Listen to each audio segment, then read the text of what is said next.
بسم اللہ الرحمن الرحیم۔ السلام علیکم ورحمۃ اللہ وبرکاتہ۔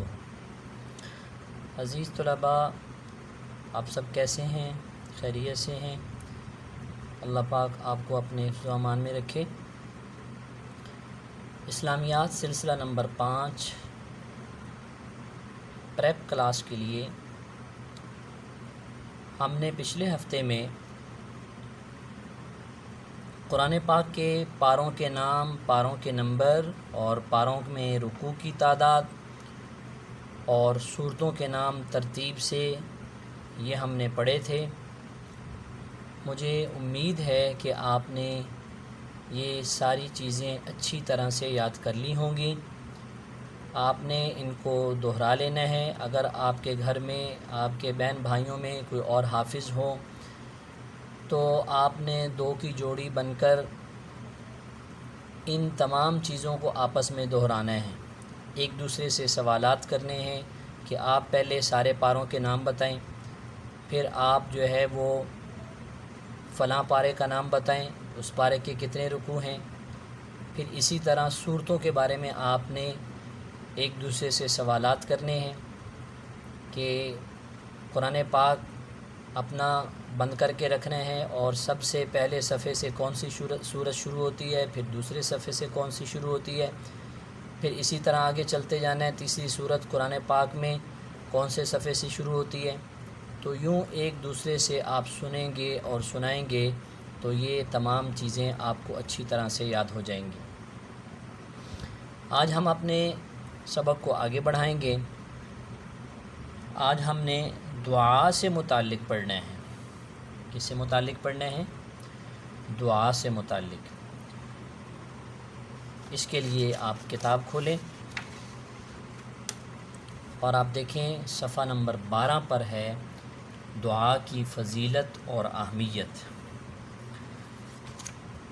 بیٹا سب سے پہلے تو یہ سمجھیں کہ دعا کسے کہتے ہیں۔ دعا کہتے ہیں پکارنے کو۔ دعا کسے کہتے ہیں؟ پکارنے کو۔ اور یعنی انسان اپنے رب کو پکارے، اپنے رب سے مانگے۔ قرآن مجید میں اللہ رب ذوالجلال نے فرمایا ہے وَقَالَ رَبُّكُمُ ادْعُونِي أَسْتَجِبْ لَكُمْ، اور کہا تمہارے رب نے کہ مجھے پکارو، میں تمہاری پکار کو سنتا ہوں۔ اسی طرح ایک حدیث مبارکہ میں بھی اللہ کے نبی صلی اللہ علیہ وسلم نے فرمایا الدعاء یرد البلاء، کہ دعا بلاؤں کو بھگا دیتی ہے۔ تو اس لیے بیٹا دعاؤں کا خوب اہتمام کرنا چاہیے۔ دیکھیں بہت ساری عبادات اللہ رب ذوالجلال نے کرنے کا حکم دیا ہے اور ان عبادات کے مختلف فائدے ہیں۔ جیسے نماز ہے تو نماز اللہ رب ذوالجلال سے مانگنے کا ذریعہ ہے۔ نماز کے ذریعے سے انسان اللہ پاک سے ملاقات کرتا ہے۔ اسی طرح قرآن پاک کی تلاوت ہے تو قرآن پاک کی تلاوت کرنے والا شخص اللہ رب ذوالجلال سے ہم کلام ہوتا ہے، گفتگو کرتا ہے، باتیں کرتا ہے۔ تو اسی طرح جیسے قرآن اور نماز کے ذریعے سے انسان کو اللہ سے ملاقات کا اور بات چیت کرنے کا موقع میسر ہوتا ہے، اسی طرح دعا بھی اللہ تعالیٰ سے رابطے کا اور تعلق کا ایک ذریعہ ہے۔ بغیر کسی واسطے سے اگر اللہ پاک سے رابطہ کرنا چاہتے ہیں تو کیا کریں؟ اللہ سے مانگیں، دعا کریں۔ پھر دعا بنسبت نماز اور قرآن کے بہت آسان ہے۔ نماز پڑھنی ہے اس کے لیے وضو ضرورت ہے، قرآن پاک اگر دیکھ کر پڑھنا ہے اس کے لیے وضو ضروری ہے یا عربی کے اندر اس کو پڑھنا ہے۔ لیکن دعا جس آدمی کی جو زبان ہے اپنی زبان کے اندر وہ دعا کر سکتا ہے، کوئی مسئلہ نہیں ہے، کوئی پریشانی نہیں ہے۔ تو لیکن جو قرآن پاک کے اندر دعائیں آتی ہیں ان کو انہی الفاظ کے اندر پڑھنا اور انہی الفاظ کے اندر ان دعاؤں کو مانگنا یہ ضروری ہے۔ اور جو دعائیں احادیث مبارکہ میں آتی ہیں ان کو بھی انہی الفاظ کے ساتھ مانگنا یہ ضروری ہے۔ تو ایک تو دعا کی فضیلت اور اہمیت میں نے آپ کو مختصر بتا دی۔ دوسرے نمبر پر جو آپ نے یاد کرنا ہے وہ کیا یاد کرنا ہے کہ قرآنی دعائیں کسے کہتے ہیں؟